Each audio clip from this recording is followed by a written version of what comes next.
ಹಣಕಾಸು ಆಯೋಗದ ಶಿಫಾರಸಿನ ಅನ್ವಯ ತೆರಿಗೆ ಹಂಚಿಕೆಯಲ್ಲಿ ಅತಿ ಹೆಚ್ಚು ನಷ್ಟವನ್ನು ಅನುಭವಿಸಿದ ರಾಜ್ಯ ಕರ್ನಾಟಕ.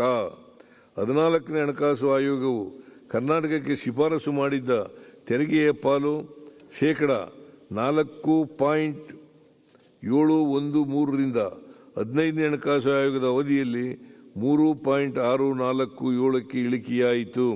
ಇದರಿಂದಾಗಿ ರಾಜ್ಯದ ತೆರಿಗೆ ಹಂಚಿಕೆಯು %23ರಷ್ಟು ಕುಸಿತವಾಗಿ ರಾಜ್ಯವು ವಾರ್ಷಿಕ ಅಂದಾಜು 12,000 ಕೋಟಿ ರು ನಷ್ಟ ಅನುಭವಿಸಬೇಕಾಯಿತು.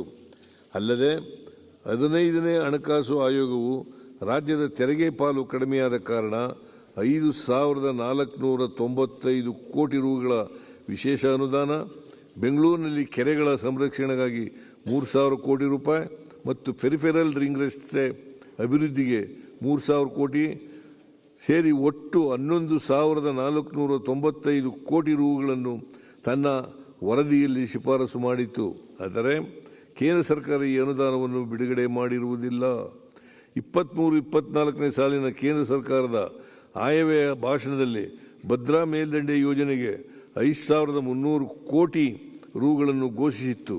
ಆದರೆ ಕೇಂದ್ರ ಸರ್ಕಾರವು ಇದುವರೆಗೂ ಯಾವುದೇ ಅನುದಾನ ಬಿಡುಗಡೆ ಮಾಡಿರುವುದಿಲ್ಲ. ರಾಜ್ಯಗಳಿಗೆ ತೆರಿಗೆ ಹಂಚಿಕೆಯನ್ನು ಹೆಚ್ಚಿಸುವ ಬಗ್ಗೆ 16ನೇ ಹಣಕಾಸು ಆಯೋಗದ ಮುಂದೆ ರಾಜ್ಯವು ಪ್ರಬಲವಾಗಿ ತನ್ನ ವಾದವನ್ನು ಪ್ರತಿಪಾದಿಸಿದೆ. ಆರೋಗ್ಯಕರ ಮತ್ತು ಸಾಮರಸ್ಯದ ಆರ್ಥಿಕ ಒಕ್ಕೂಟ ರೂಪಿಸಲು ರಾಜ್ಯಗಳಿಗೆ ನೀಡುವ ತೆರಿಗೆ ಪಾಲನ್ನು ಸಮಾನತೆ ಮತ್ತು ದಕ್ಷತೆಯನ್ನು ಆಧರಿಸಿ ಹಂಚಿಕೆ ಮಾಡುವಂತೆ ಹಣಕಾಸು ಆಯೋಗಕ್ಕೆ ಮನವರಿಕೆ ಮಾಡಿಕೊಟ್ಟಿದೆ. ಬಲಿಷ್ಠ ಆರ್ಥಿಕತೆ ಹೊಂದಿರುವ ರಾಜ್ಯಗಳು ಬಡ ರಾಜ್ಯಗಳಿಗೆ ನೆರವಾಗಲು ಬದ್ಧವಾಗಿದ್ದರೂ ಅದು ತನ್ನ ನಾಗರಿಕರ ಹಿತ ಕಾಯುವಲ್ಲಿ ಅಥವಾ ಆರ್ಥಿಕ ಪ್ರಗತಿಗೆ ಕುಂದುಂಟು ಮಾಡುವಂತ ಇರಬಾರದು. ಆದಾಯ ಅಂತರ ಮತ್ತು ತಲಾ ಆದಾಯ ನಿರ್ಧರಿಸುವ ಮಾನದಂಡಗಳಲ್ಲಿಯೂ ಲೋಪಗಳಿರುವ ಹಿನ್ನೆಲೆಯಲ್ಲಿ ಈ ಮಾನದಂಡಗಳಿಗೆ ಕಡಿಮೆ ಅಂಕ ನೀಡುವಂತೆ ಮನವಿ ಮಾಡಿದ್ದೇವೆ. ಕೇಂದ್ರ ಹಾಗೂ ರಾಜ್ಯಗಳ ನಡುವಿನ ತೆರಿಗೆ ಹಂಚಿಕೆಯಲ್ಲಿ ಕನಿಷ್ಠ %50ರಷ್ಟು ಪಾಲನ್ನು ರಾಜ್ಯಗಳಿಗೆ ನೀಡಬೇಕು ಎಂದು ನಾವು ಪ್ರಸ್ತಾವನೆ ಸಲ್ಲಿಸಿದ್ದೇವೆ.